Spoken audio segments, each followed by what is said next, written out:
Bonjour et bienvenue dans ce nouveau tutoriel. Donc dans ce tutoriel, je vais descendre un peu pas mal d'add-ons de Blender. Donc pour ajouter un add-on à Blender, on va dans File, dans User Preferences, on va dans Add-on et je vais vous parler de l'AD 3D Navigator. Donc l'add-on 3D Navigator permet, comme son nom l'indique, de pouvoir avoir des paramètres qui vont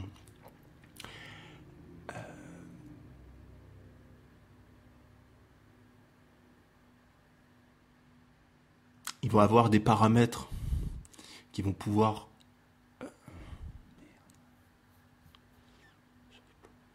ça va être des paramètres utiles dans la navigation 3D. Donc vous allez les avoir dans le menu de gauche.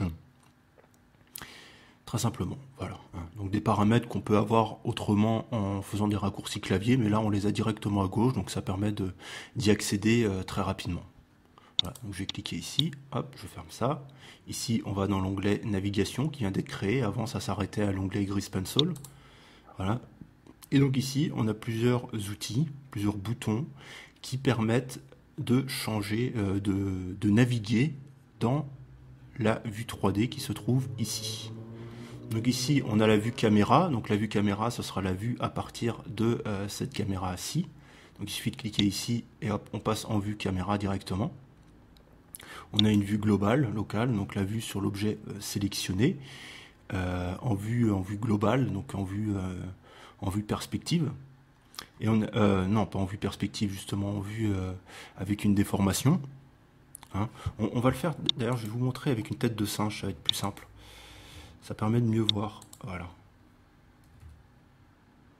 Voilà. Hop, une petite subdivision. Voilà, donc ici, vous voyez, là je suis en vue globale locale. Donc là en vue caméra, voilà, en vue globale locale et en vue perspective. Vous voyez la différence.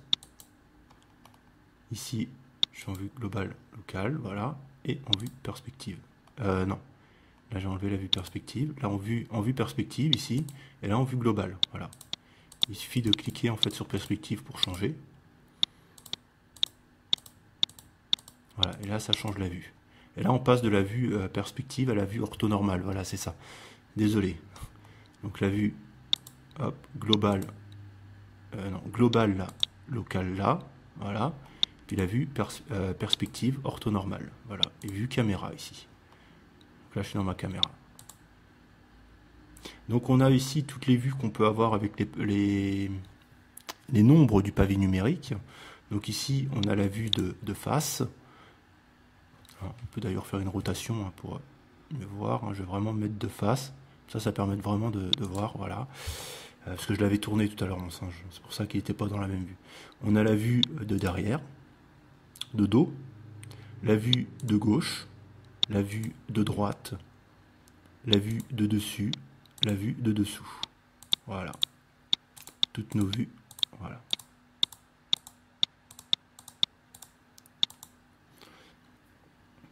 Ensuite, on peut choisir la vue sur un autre objet. Donc ici, par exemple, on pourrait choisir la caméra. Et donc là, on va taper.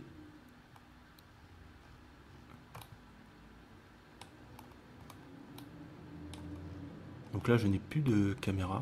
J'ai dû la supprimer tout à l'heure en créant mon singe parce que j'avais dû sélectionner tous les objets. Donc c'est pas grave, je vais créer un nouvel objet. Par exemple un cône.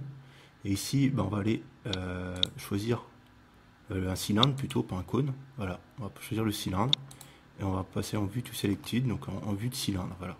Et on choisit, ici on peut repasser en Suzanne, singe. Et là, on va vue to, voilà, to selected. Donc l'objet sélectionné est bien le cylindre. Simplement ici, vu que j'ai mis en paramètre de visualisation la tête de singe, Suzanne, qui c'est qu'elle s'appelle, voilà, c'est son petit nom. Quand je tape vue to selected, c'est selected par rapport à ce qu'on a à la case du dessus, hein, pas par rapport à la sélection qu'on peut ici voir lorsqu'un objet est entouré en orange dans Blender. Ensuite, ici on a le curseur, donc on se centralise, donc on centralise le curseur 3D, voilà. Et sinon on a le curseur to selected, c'est que le curseur va se placer au niveau de l'objet sélectionné. Voilà, donc il va se placer au niveau du cône. Au niveau du, ce qu'on appelle, alors on appelle ça le barycentre de l'objet. Hein. On appelle ça le centre lorsque c'est un objet en 2D, je crois, en maths, et le barycentre lorsque c'est un objet en 3D.